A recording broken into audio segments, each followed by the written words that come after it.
Qo'l mehnatini tejash uchun lazerga borib,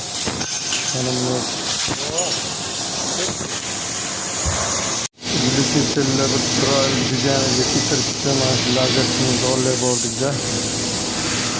Telefon nomerlarini ham qoldirib ketaman. Navoiy shahrida O'zbekiston, Navoiy shahrida.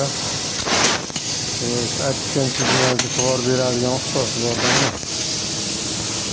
Bizga krishkalarni kesib beryapti, dvigatellar. O'zlari. Mana qarang, qanday ajoyib qilib kesib oldik-da buni. Qog'ozga chizmasini esa belli bo'y narsani aytganingizga qilib chiqarib beradigan ustoz shu hozir bizga.